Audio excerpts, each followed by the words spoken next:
striving these days? Why are you trying to earn grace? Why are you crying? Let me lift up your face. Just don't turn away. Why are you looking for love? Why are you still searching as if I'm not enough?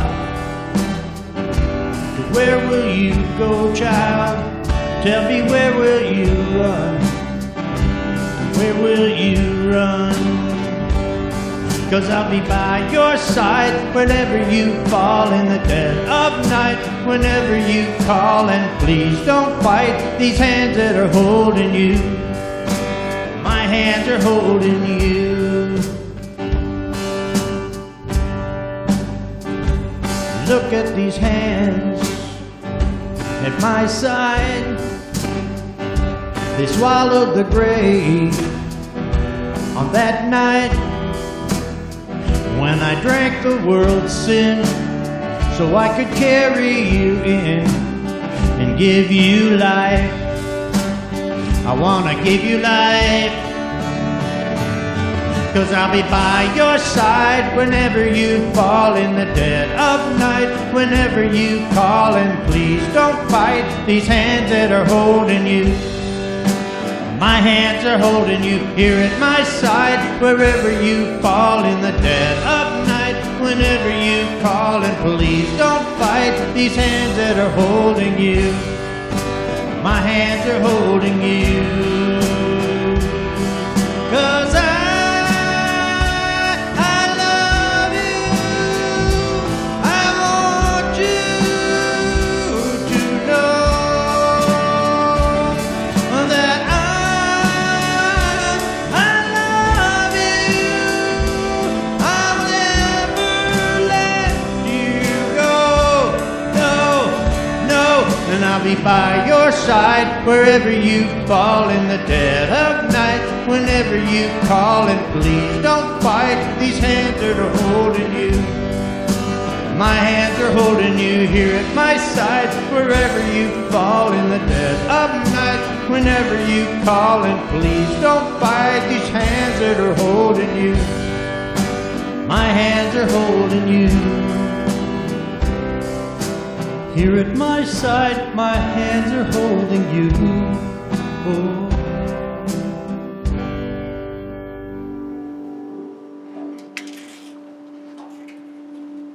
Morning. We got them little whippersnappers in here this morning, and I don't remember his name, but he's going to be the cutest little redhead running around here, isn't he? His name's Alex. I'm sorry, Betty. I'm sorry. Betty won't be the cutest little redhead running around in here. You can just call him Ginger Al. Ginger Al, huh? His name is Alistair. Okay. We can call him Algie. No, that wouldn't go good. No, that would be green. Yeah. Welcome, you guys. Let's ask the Lord to come join us this morning. Father, we thank you for your love. God, we thank you for the opportunity to gather in your house. Lord, as we've come together, just open us and bind us, Lord, closer together as a group. Father, that we might just worship you, that we may work your will, Lord, in this world that you have created. God, you are great, you are mighty, you are all things, Father, and in all things we see and do, we find you, God. Help us to remember that and to look for you. Look for the calm in the storm. Look for the smile in the frowns. Look for the tear that has a smile behind it, Lord. I just thank you and praise you, God, on this day. Bless you, Father, for you alone are good. In Jesus' name, amen.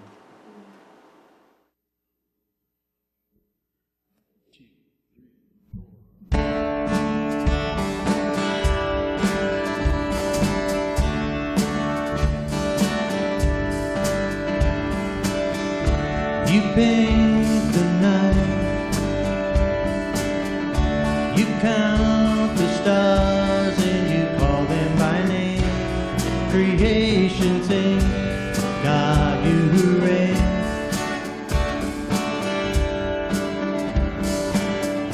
Your glory shines. You teach the sun when to bring a new day. Hold on. Hold on. I know it's there. Let's start again, please.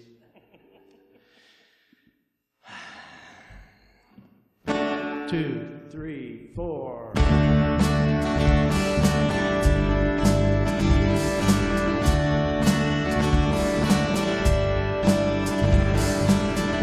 You paint the night, you count the stars and you call them by name. Little things, God, you reign.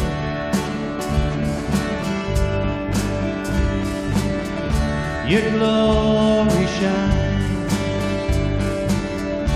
You teach the sun when to bring a new day. Creation sings, God, you reign. God, you reign. God, you reign. Forever and ever, God, you reign.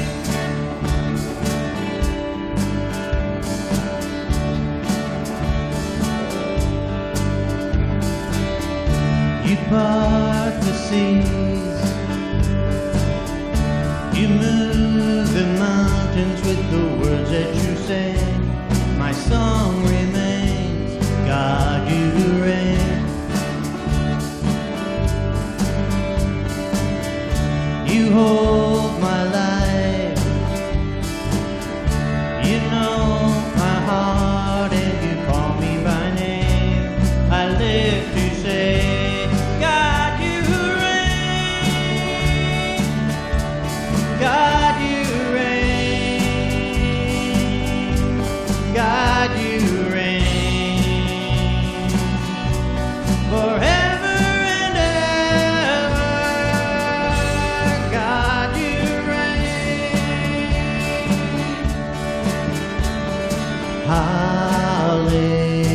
Hallelujah.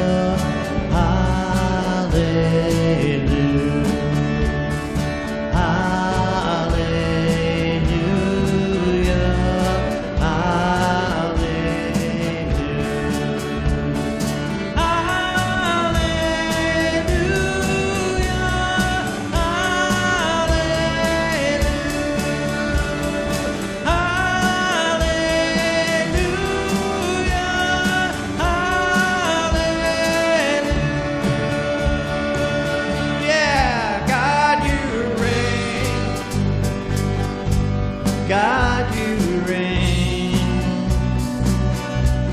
Forever and ever, God, you reign. God, you reign. God, you reign. Forever and ever, God, you reign. God, you reign. God, you reign. Forever and ever. God, you reign.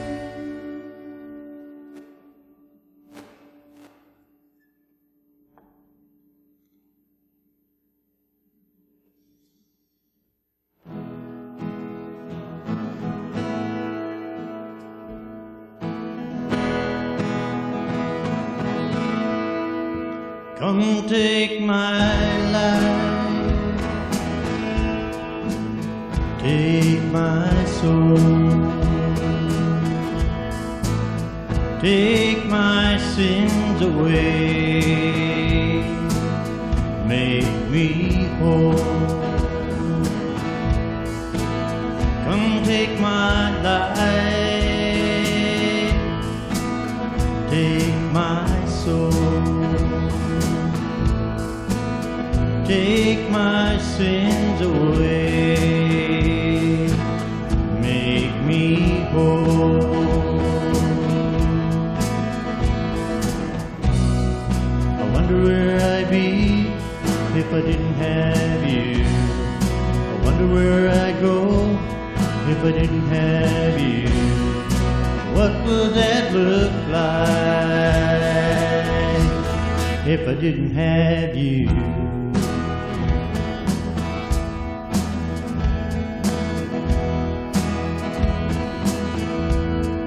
Come walk with me, take my hand, I'll go where you lead, become part of your plan.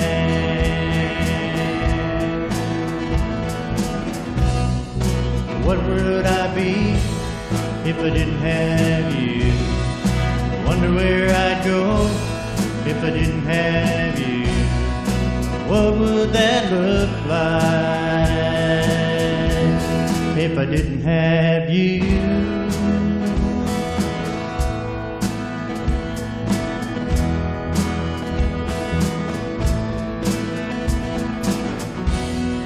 I wonder where I'd be if I didn't have you. I wonder where I'd go if I didn't have you. What would that look like if I didn't have you? If I didn't have you. Don't take my life, take my soul, take my sins away, make me whole.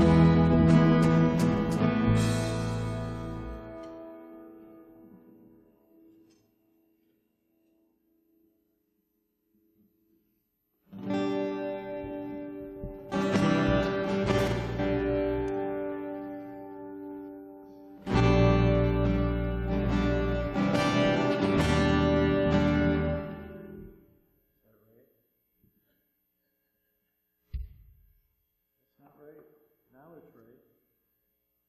Off morning.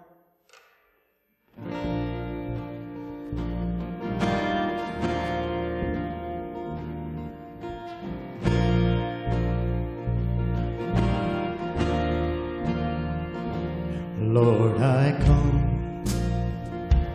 I confess, bowing here, I find my rest. Without you, I fall apart. You're the one that guides my heart. Lord, I need you. Oh, I need you. Every hour I need you. Defense, my righteousness, oh God, how I need you.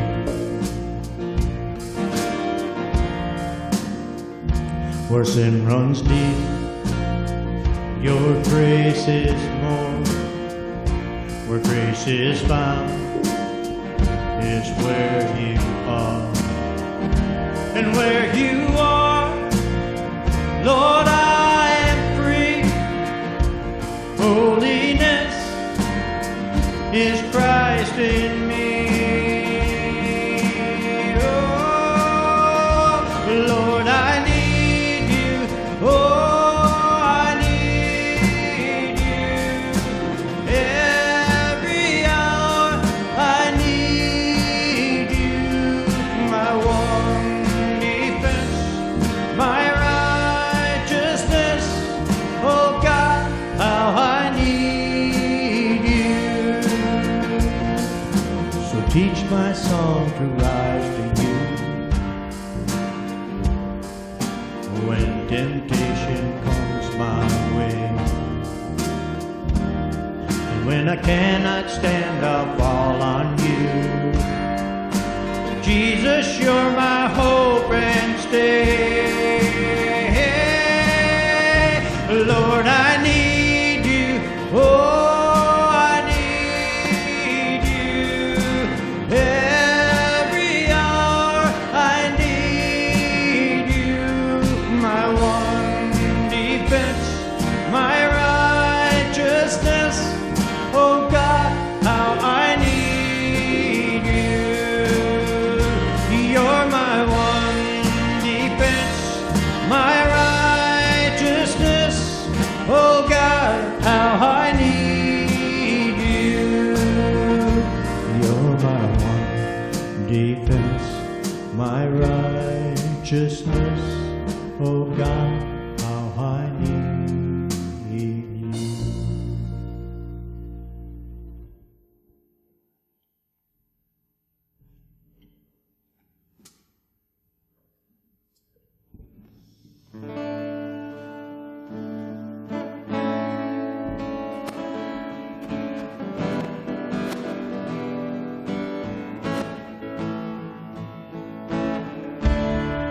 When the music fades, all is stripped away, and I simply come, longing just to bring something that's of worth, that'll bless your heart. I'll bring you more than a song, for a song in itself is not what you have required. You search much deeper within, through the way things appear. You're looking into my heart. I'm coming back to the heart of worship, and it's all about you. It's all about you, Jesus. I'm sorry, Lord, for the things I've made it. When it's all about you, it's all about you, Jesus.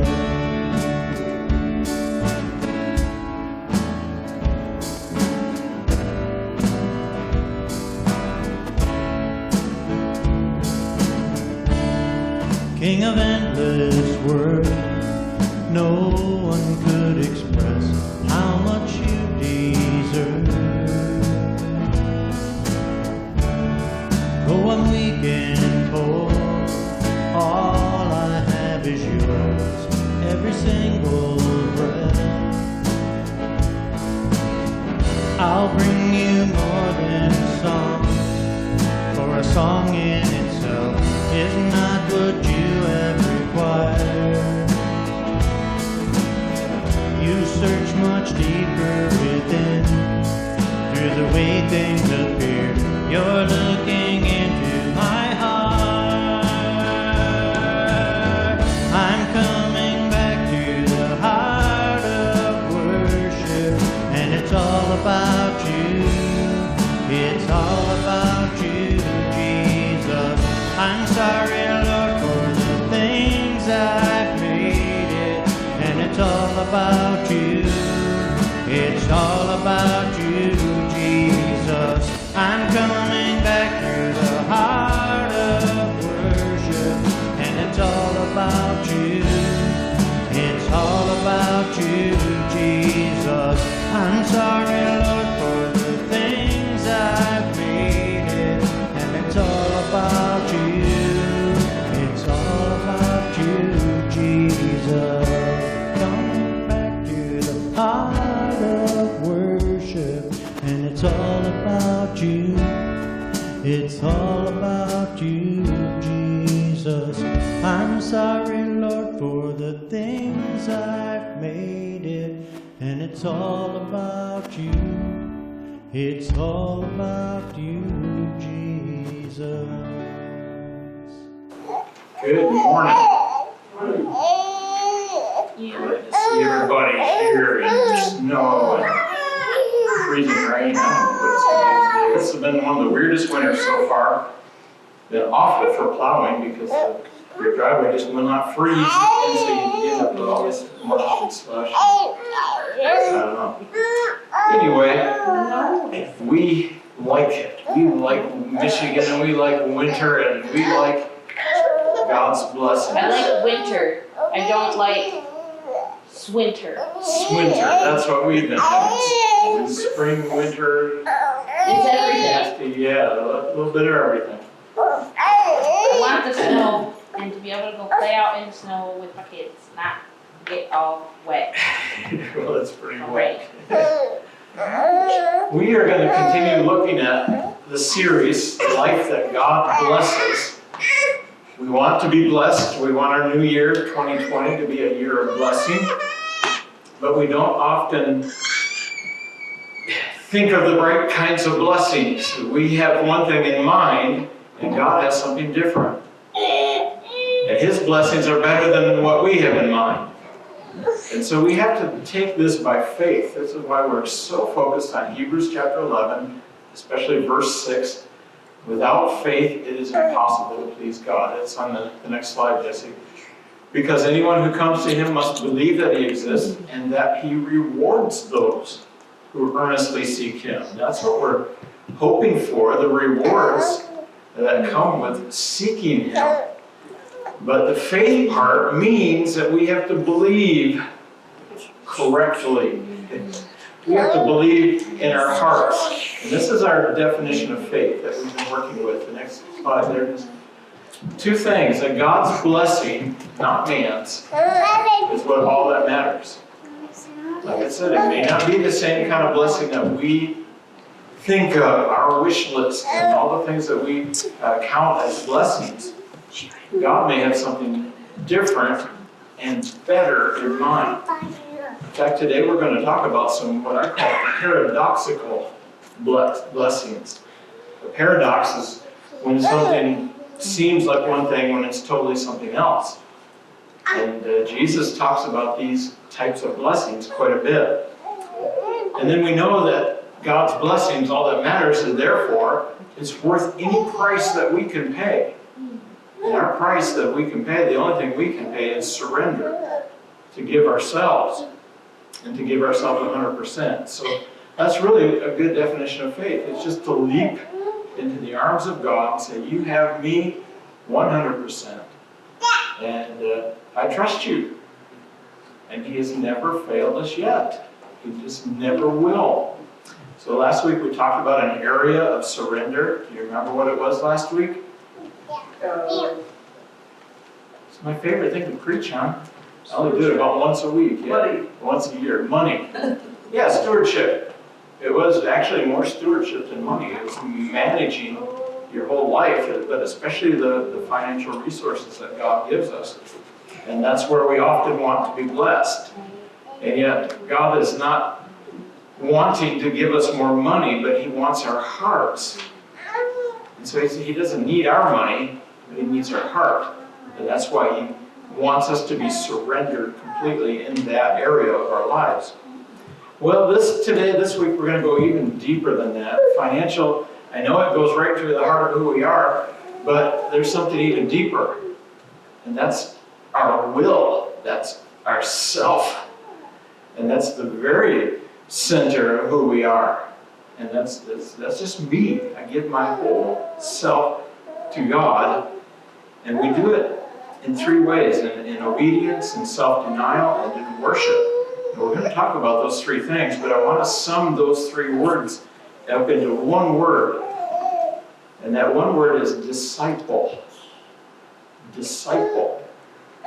Not discipleship, but disciple. I want to be a disciple.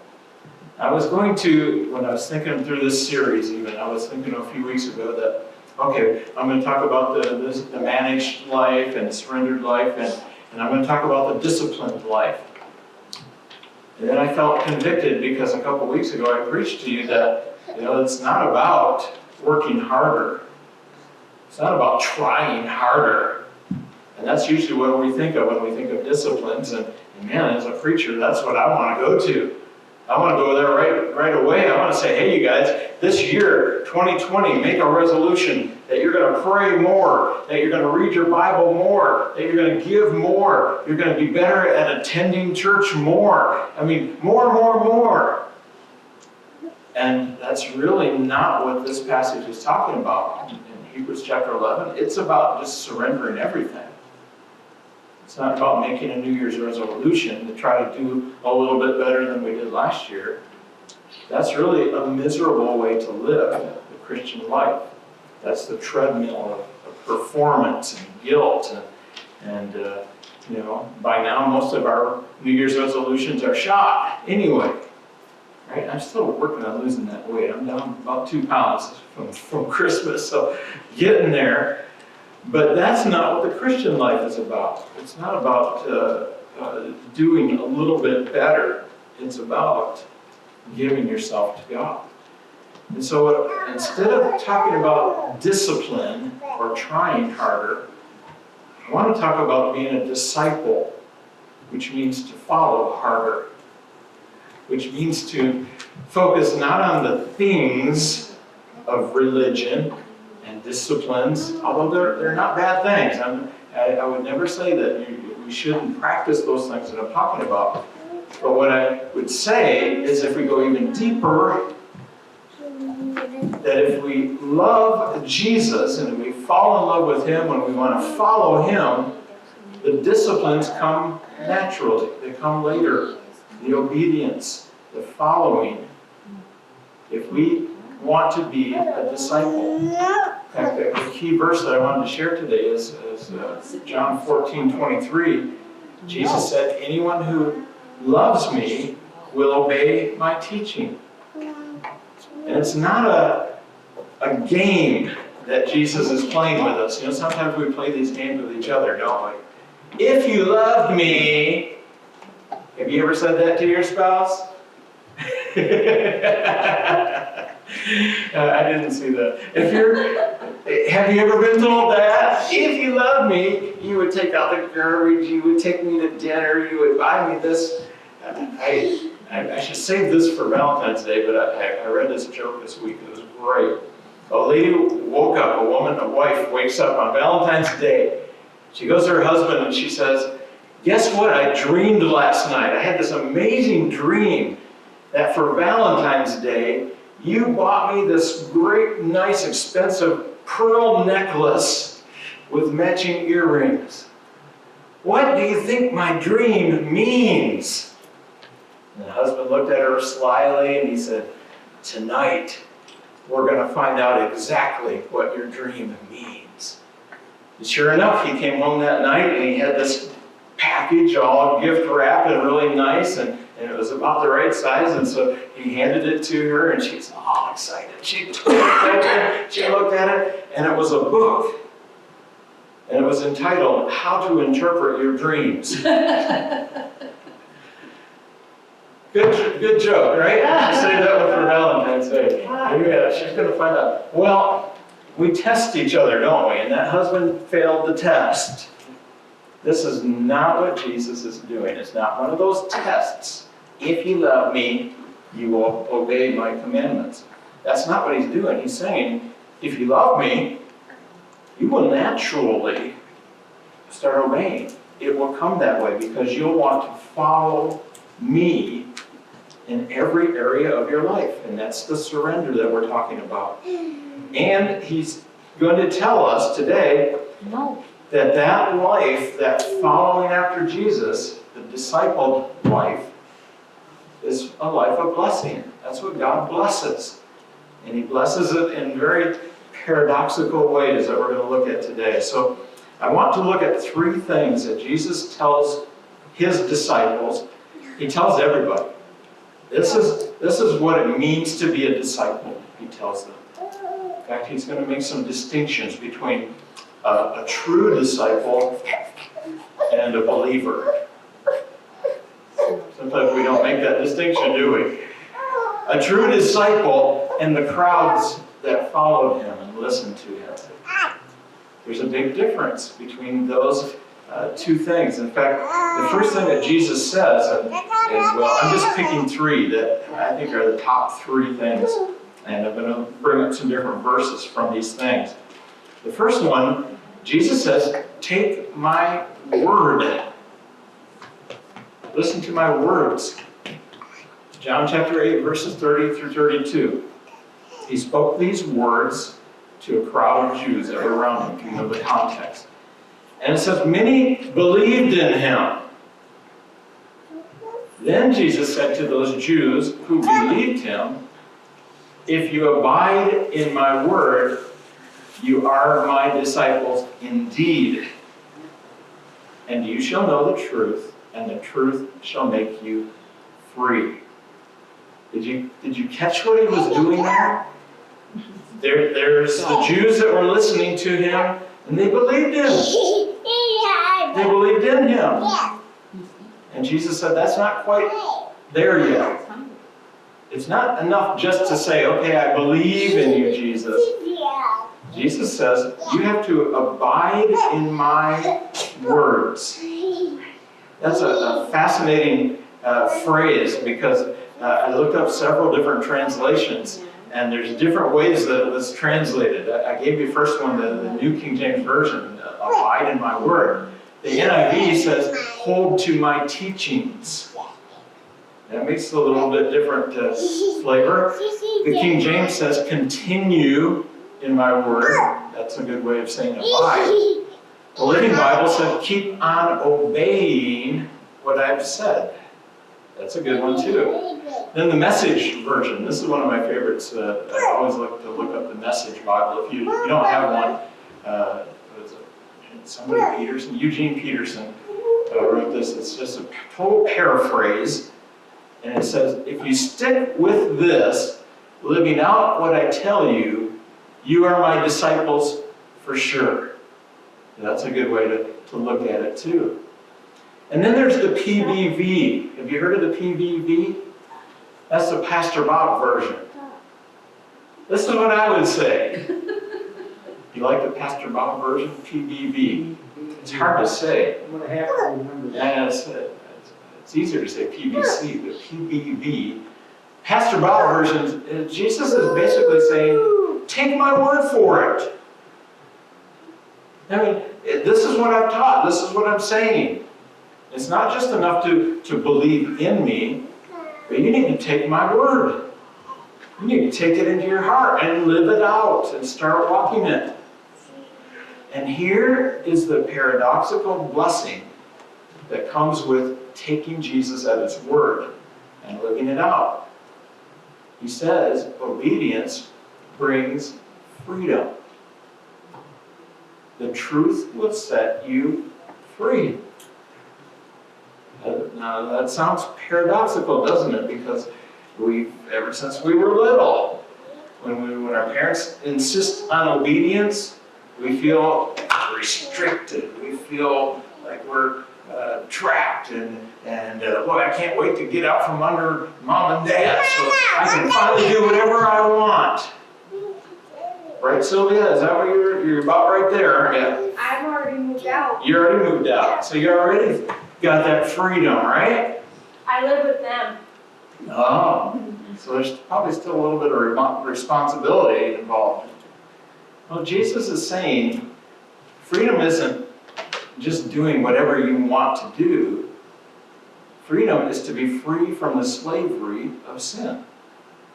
And that's what he goes on in this whole passage to talk about, that he will give us freedom by learning to obey him, by abiding in his words, by doing what he said because he said it.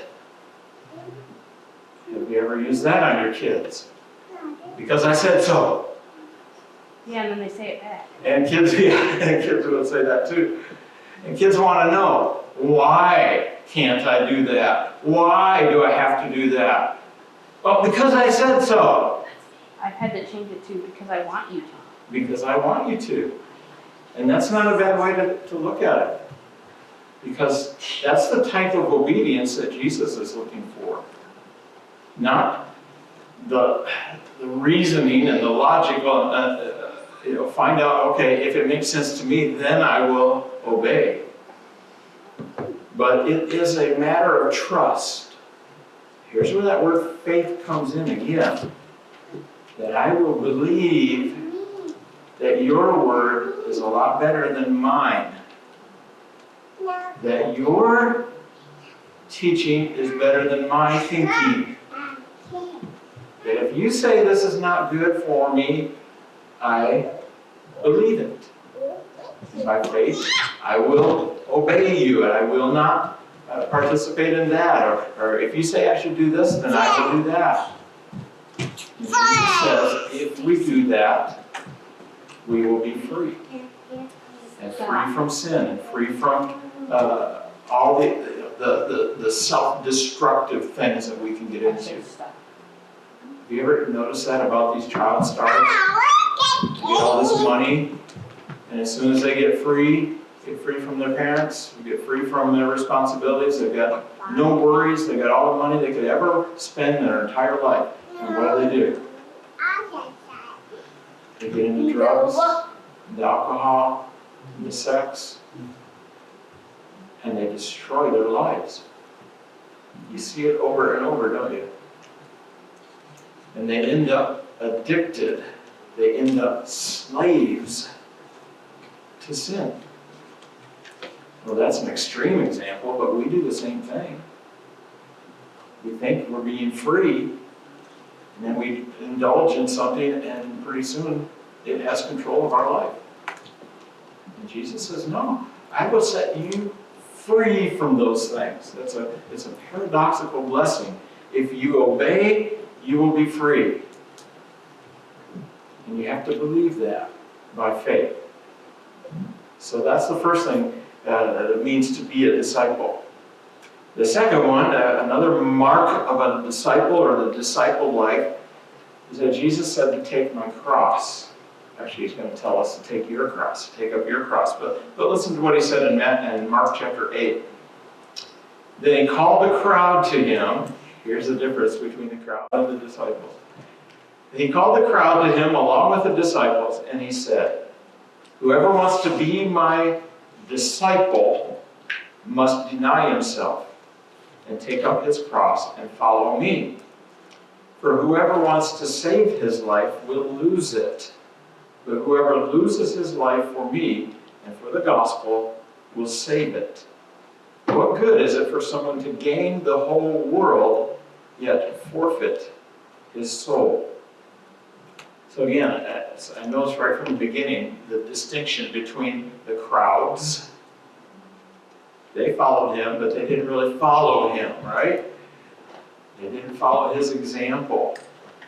They followed him because, he gave away free food and did miracles, and he was always saying nasty things about the Pharisees, and they just loved it. That was great. Let's go listen to Jesus. And so they followed him. But when it came down to being a disciple, they weren't ready to do it, to make the commitment, to deny themselves and to take up their cross. And that's what Jesus said. If you're going to go from being a crowd to a disciple, you've got to follow me and take up your cross and deny yourself. Now, the context of what he was saying then, and again, I didn't bring in the whole chapter, but if you read the whole chapter, it's a story of Jesus telling his disciples, hey, I need to get you guys ready for this. When I go to Jerusalem, they're going to arrest me, they're going to try me, they're going to flog me, they're going to crucify me, and I'm going to die. And then 3 days later, I'm going to rise again. But they didn't hear that last part. The disciples like, what? You're going to die? Wait a second. We've been following you for a couple of years now. You're going to die? Man, what a bummer. I've been working with you. I've been following you. And we're getting ready for... Yeah, look what Peter says to him. Look at the next slide. Peter actually takes Jesus aside and rebukes him. To me, that's just an amazing word, an amazing thing. He says to Jesus, Jesus, you aren't going to die? That would ruin all of our plans. That would ruin my plans. That's really what Peter's thinking, isn't he? I mean, you're the Christ, you're the Messiah. You are going to set up a kingdom here on earth. You're going to overthrow the Romans, and it's going to be great. And we're going to serve right along with you. That's my plan. Jesus, you can't ruin my plan. And Jesus says, guess what? You're going to die too. If you are my disciple, if you're going to follow me, if you're willing to deny yourself. And again, I'm so fascinated by the fact that Peter had the gall, the courage to pull Jesus aside and rebuke him, correct him. That's a really harsh word. It means to correct somebody, like in a discipline word. Say, what you're doing is wrong. You need to straighten up. That's what rebuking is. And for a disciple to rebuke his master, that was amazing. I mean, we read right through this and we skip through this and we don't realize what an astounding thing that Peter did to Jesus. That he would have the gall to rebuke his master. We lived in Latin America for 16 years and taught at our Bible schools and especially in Mexico. And I would always tell my students, I'd say, I'm still learning Spanish. And so I don't say everything exactly right. And sometimes I get the translation wrong or a pronunciation wrong or my grammar's wrong. And I always told them, I said, if I say something wrong, raise your hand, stop, and correct me because I'm trying to learn Spanish. I will never learn this if you don't stop me. Because, if you don't get corrected, you keep making the same mistake over and over and over. So I said, don't let me do that. Stop me, correct me. They wouldn't do it. Because in Latin American culture, the teacher is always right. And the student sits there and learns. And the student never corrects the teacher. So I would get on them, I'd say, I'll give you extra credit. I said, write it down and show it to me after class, and I'll give you extra credit. They still wouldn't do it. It took me years to get some of these students to finally get up enough courage to correct the teacher. So it's no wonder that when we read this passage, immediately Jesus turns around and rebukes Peter. He says one of the meanest things that anybody could ever say to somebody else. He said, "Get behind me, Satan." Wow, we hear that part and we're like, oh man, that was awful. Why did Jesus do that? Why did he say that? Well, it's partly because of the culture of what was going on there. Peter had the nerve to rebuke Jesus. Jesus immediately turned around and said, no, that is wrong. You do not rebuke me, I rebuke you. And not because of the fact that Peter did this, but because of what Peter was saying. Because we know this, don't we? Next slide, Jesse. Self-denial is the most unnatural thing that we can do as human beings, as fallen human beings. And Jesus wasn't a fallen human being. He was perfect. And even he didn't want to go die. So he recognized that what Peter was telling him was actually a temptation from Satan. And that's why he said that. That's why he said, "Get behind me, Satan." Self-denial is one of the hardest things that we will ever do. But it's the price of discipleship, disciple living. Jesus said it quite clearly. You have to deny yourself, take up your cross, and follow me. What does that mean? I mean, there's a lot of ways we can do this. What was Peter's problem? My plans, my dreams, my goals. I'm ready to take over the world, Jesus, and you're my ticket to do that. And Jesus says, no. You've got to kill your plans, your dreams, your goals. What about my rights? What about my desires? What about my preferences? Oh, we are good about that, aren't we? If somebody says something or does something and we don't like, oh, we put it on Facebook, don't we? Right? I'm not talking to you, Bean. I just laugh because it's so true. It is. I mean, I think that's why people love Facebook, because it gives them a platform to complain and say, I don't like that. I'm offended by that. I was hurt by that. And Jesus says, give that up. Give up your preferences, your desires, your selfishness. Right? It's the hardest thing you will ever do. In fact, you can't really do it on your own. You have to have God's help. You have to do it by faith. You have to surrender your whole self. But here's the paradoxical blessing. That if you do die, you will live. If you do give your life, you will save it. For what does it profit a man to gain the whole world, which is what Peter wanted, and lose your soul? And Jesus said, I've got a better blessing for you.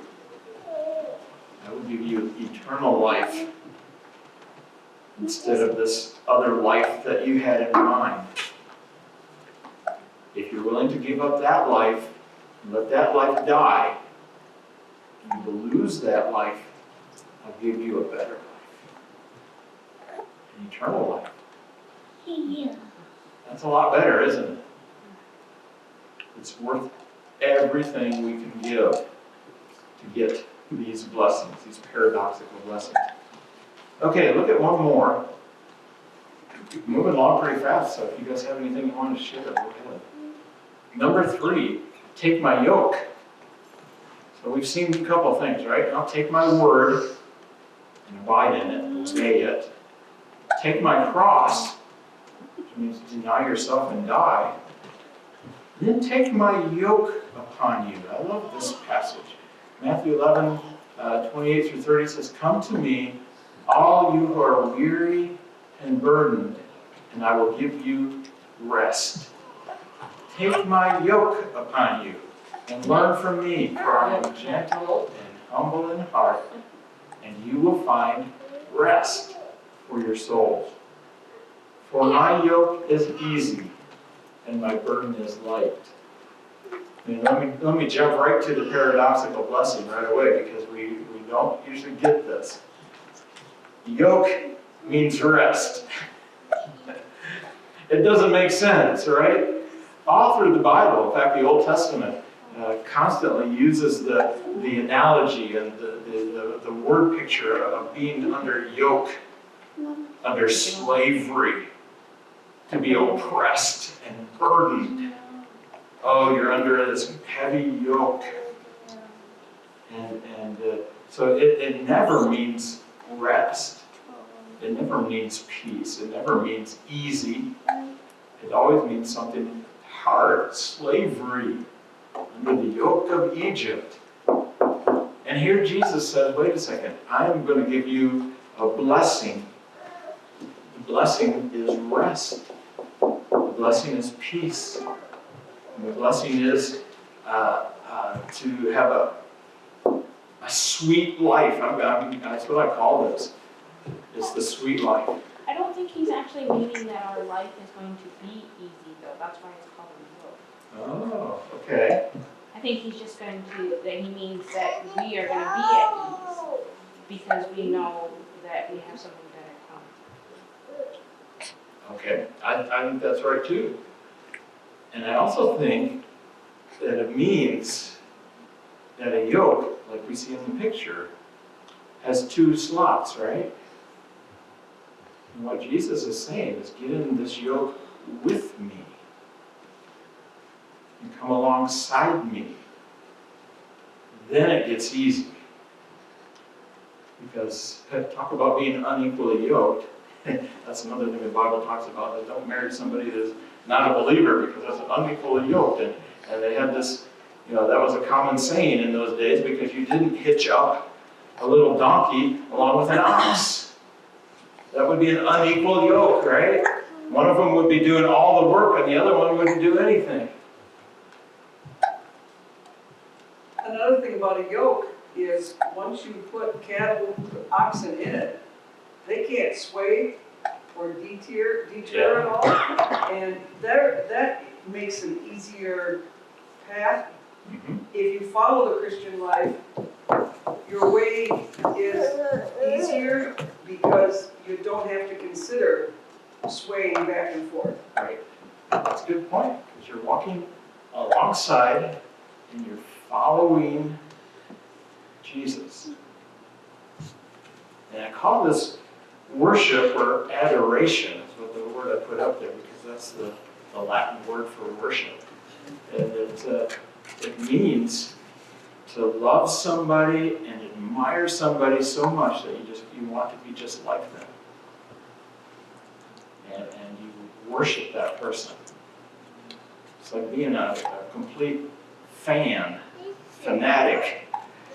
And it's like you know everything about that person. You can, and you want to do everything just like them. You dress like them, wear your hair like them, and it's like worship, fan worship.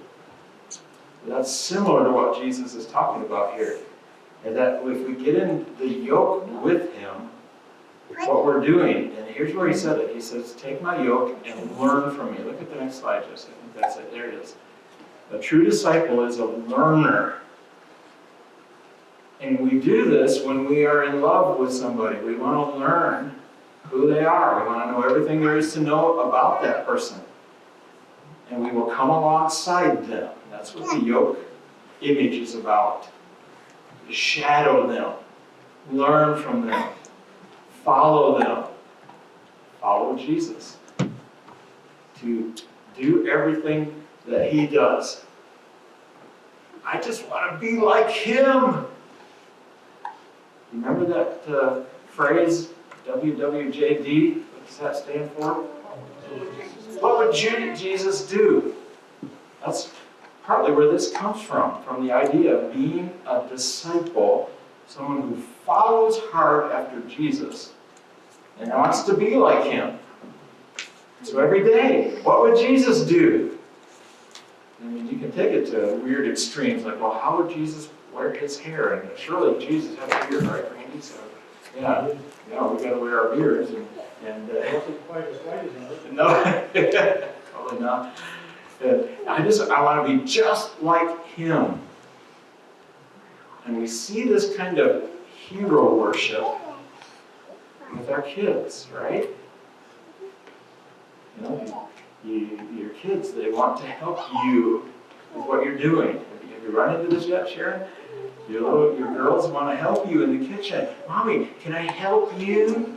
Stacy burned her fingers the other day. Yeah. So is it really help? Sometimes. Sometimes it is. And sometimes it's not so much help. But you know why she wants to do that? She's learning from you. She's looking at you and says, oh, Mommy, I want to be just like you. There's a little bit of hero worship going on there. And that's what it means to get in the yoke with Jesus. It's like, I want to come alongside him. I want to follow him everywhere. I'm going to be his shadow. That's what we call it. When you're an apprentice, you shadow somebody. You follow them around and do what they do and watch what they do. And you learn from them. That's what it means to be a disciple, doesn't it? Look at the next slide, Jesse. This is the one that just I totally get this, because my dad was a carpenter, a contractor, and I could not wait when I was very little. When I was a teenager, but not so much, but when I was very little, I couldn't wait to go to work with Dad. If he worked on Saturday, I wanted to go with him. I wanted to be with him, and I wanted to follow him around all day long. And I wanted to hold the end of the board that he was sawing or nailing. And boy, I was just a lot of big help, wasn't I? Maybe not so much, but I wanted to. And you know what? It wasn't work. It was fun. It wasn't work, it was worship. No wonder Jesus says, my yoke is easy. Get in the yoke with me. Shadow me. Follow me. And if you worship me, this is not going to be even work. This is going to be fun. My yoke is easy. My burden is light. A big part of that's because he's pulling all the weight, right? He's doing everything. And you know, we're like the little boy with his hard hat and his belt on and his hammer, and we think we're doing all this great work. And really, it's Jesus who's doing the work through us. And he's kind of just letting us shadow along beside him. And he invites us into this relationship. We do this in marriage too, don't we? We yoke up with each other. We want to be with each other. We love and admire the other person. And hopefully, you want to learn from the other person and even become more like the other person. Isn't it funny how couples, the longer they're married, the more they get to be like each other? Sometimes they even look like each other, don't they? It's like, you guys look like each other. I'm not going too far there, but I've heard things like that old people, when they grow old together, they end up looking like each other. I think they look like their pets, too. If they raise goats, they look like goats. Anyway, I remember the goat man. He just looked like a goat. Anyway, this is what we're talking about. The paradoxical blessing of coming alongside Jesus and getting into that yoke with him. And it's not a yoke of burden. And if living the discipled life, if it feels like a burden, you're doing it wrong. You're worried more about the disciplines than you are the disciple. You're worried more about religion than you are a relationship. You're worried more about guilt than you are about the freedom that Jesus offers. That's what it means to be a disciple. So the discipled life is a blessed life. In fact, I call this a sweet life. There's no better way to live. Look at the conclusion, Jesse, or the summary. This is the life that God blesses. When Jesus says, take my word, we take it in full obedience because we love him. And obedience brings freedom. Paradoxical blessing. Take my cross. It means deny myself. I've got to get rid of that self-will. Say, whatever you want, God, whatever you say, Jesus, that's what I want. And Jesus said, you lose that other life, you get a better one. And then take my yoke upon you. Learn from me. Worship me. There's no higher form of worship, is there, than to imitate somebody else. And that gives us the paradoxical blessing of rest. So I would want that for you for 2020. I want you to have the sweet life, the blessed life.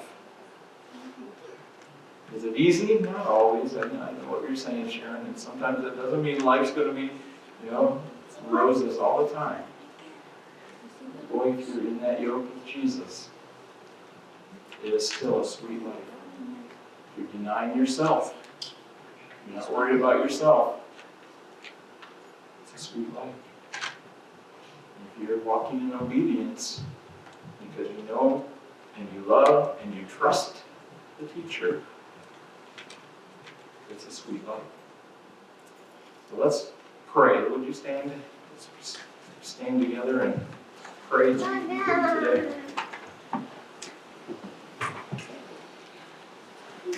Heavenly Father, we thank you again for the example and the life of Jesus. It gives us someone to worship and to imitate and to be our hero and to follow with all our hearts. So Lord, we want to do that today. Jesus, we want to be your disciples. We aren't so much worried about the duties and the things of religion. And we know that if we love you with all our hearts, we'll end up obeying you and denying ourselves and getting in this yoke with you. Help us to do that throughout this year. And we do ask for blessings. We ask for the blessings of this blessed life. Freedom from sin, freedom from addiction, freedom from the things that destroy us. And give us the new life, the eternal life. Help us to trade our desires for a better life. And Lord, as we get into this yoke with you, remind us to keep on worshiping you and to look to you and to follow you, to be your shadow. And Lord, I pray that this will not be work, but it'll be fun. It won't be work, it'll be worship. Help us to enjoy that sweet life, the blessed life. And we pray this in Jesus' name. Amen. Thank you.